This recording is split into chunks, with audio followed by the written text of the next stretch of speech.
Keni thonë që kemi mi fuqizu kapacitetet profesionalit prokurorisë speciale për adresim të krimeve të luftës, edhe i keni fuqizu kapacitetet dhe ka pas dënime ma shumë sësa akta akuza, kështu për ata që kanë kry krime lufte në Kosovë gjatë viteve 98-99, ma shumë sësa që ka pas për 20 vjetë.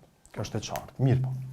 Raporti i progresit i vitit 2025 po thotë që numri i prokurorëve të caktuar në Departamentin e Krimeve të Luftës, zyrës prokurorit specializuar është rrit. Por departamenti përballet me vështirësi në trajtimin e numrit të madh të lëndëve të mbetura që moti dhe vazhdojnë të ekzistojnë shqetësime lidhur me cilësinë e akta akuzave. Tash, çështja është që adresimi i krimeve të luftës ka qenë një nga prioritetet e qeverisë Kurti. Pra ka qenë pjesë edhe programit qeverisës dhe në këtë drejtim, domethënë kemi punuar që nga fillimi i mandatit, në të kaluamën ka pas një përpjekje që mundësisht mos më fol për krimet e luftës, por që ne kemi avancuar shumë në këtë drejtim. Shqetësimet lidhur me cilësinë e akta akuzave. Po, tash përgjegjësia për vlerësimin e akta akuzave në raport me cilësinë e tyre i takon institucioneve përgjegjëse, në këtë rast Këshillit Gjyqësor dhe Këshillit Prokurorial. Çfarë mundet me bëj Ministria e Drejtësisë? Ministria e Drejtësisë mundet vetëm me pa nëse ka ndonjë politikë të re që mundet me shtu në mënyrë që akta akuzat me qenë cilësore.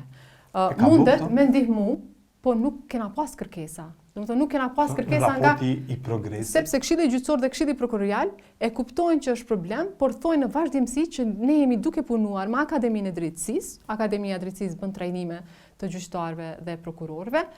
Jemi duke bërë trajnime, jemi duke punuar me partnerët të kontar në mënyrë që ata mund zhvillu profesionalisht. Raporti i progresit po e thot SOP, shqetësime lidhur me cilësinë e akta akuzave. Për rastet e krimeve të luftës. Tash, problemi qëndron këtu, që fillimisht përgjithësi në rastet e krimeve të luftës i ka pas UNMIK-u, pastaj EULEX-i. 2018 janë transferu komplet institucioneve të drejtësisë për kaqësitë e prokurorisë speciale. Mirë, po unë mendoj që kjo kohë e humbur ka bërë që gjyqtarët dhe prokurorët të mos jenë profesionalisht, domethënë të mos e kenë, si me thënë, aspektin profesional shumë të zhvilluar në raport me këto raste, sepse për herë të parë i kanë marrë në duart e tyre në 2018. Në fakt edhe mas luftës fillimisht, por pastaj ishin marrë kompetencat nga UNMIK-u. Por kjo s'do të thotë që unë pajtohem që akta akuzat janë të dobta. Domethënë, nuk është që kanë bërë ndonjë vlerësim. Mirë po, kur një akt akuz merr një vendim gjyqësor dënues, unë nuk mendoj që është akt akuz i dobët. Mund të jenë më të mira, por megjithatë. Pikë tjetër ka qenë themelimi i Institutit për krimet e luftës. 3 vjet mas marrjes së qeverisë, domethënë vitin 2021 mars u zgjedh qeveria, ju një zgjedh ministri i drejtësisë, për 3 vjet nuk është themeluar Instituti për krimet e luftës. Po, unë mendoj që asnjë zotim nuk mundet brenda natës. Jo, po janë 3 vite, janë 36 muaj. Po, instituti edhe kur është themelu për herë të parë pas 2 dekadave. Për herë të jo, parë institut ka pas, por është në shek. Po jo me leq. Mirë, kjo është temë ndoshta që nuk është mirë me diskutu me juve sepse nuk është themeluar për Ministrisë Drejtësisë, por është themeluar për kryeministrit të Kosovës, për qeverisë Drejtësisë. Po është nën zyrën e kryeministrit, ndoshta është më mirë me sfidu kryeministrin kur vjen këtu për cilësinë dhe punën e atij. Po e lë kryeministrin që flas. 2 vite pas themelimit të këtij instituti, ne sot nuk e dimë ende numrin e të vrarëve gjatë luftës në Kosovë. Por do të diskutojmë me kryeministrin. E vlerësoj shumë që ne kemi themeluar tashmë një institut e ka hartuar Ministria e Drejtësisë, por është në kuadër të zyrës kryeministrit.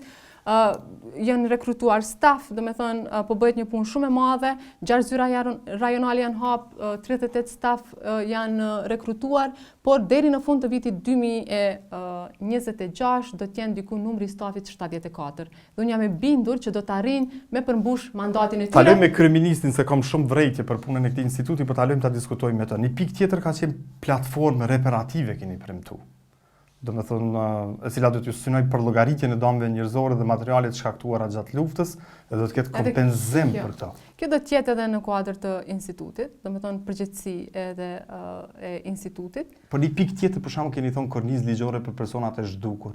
Plot herë vetë kryeministri ka përmendur që do të zgjidhet çështja e zhdukurve në mandatin tonë. Po e vërtet. Kanë kaluar 5 vjet. Po e vërtet. 1620 persona kanë qenë zhdukur dhe deri tash është zbarë fati vetëm e 571, me sa unë kam informacione, kanë mbetur edhe 1571, por këtu nuk është problemi te mungesa e punës dhe vullnetit nga ana e qeverisë Republikës Kosovës. Këtu është problemi me Serbinë që nuk jep informacione për varrezat masive, për personat e zhdukur, sepse ne jemi të vetëdijshëm që ata ne e dim që ata kanë informacione, por fatkeqësisht kanë qenë në vazhdimsi destruktiv në këtë drejtim. Natyrisht ne kemi pritur këtu nga partnerët ndërkombëtar që të bëjmë punën e tyre, presionin. Në shtatë partnerët ndërkombëtar presin për juve diçka. Ne kemi qenë shumë të hapur, ne nuk kemi asgjë për të fshehur në këtë drejtim. Sepse për 1500 personave të zhdukur, agresori ka qenë rreth 1/3 janë dhe jo Kosova, ne jemi shumë të hapur për çfarëdo informacioni që mund ta kemi në raport me komunitete tjera.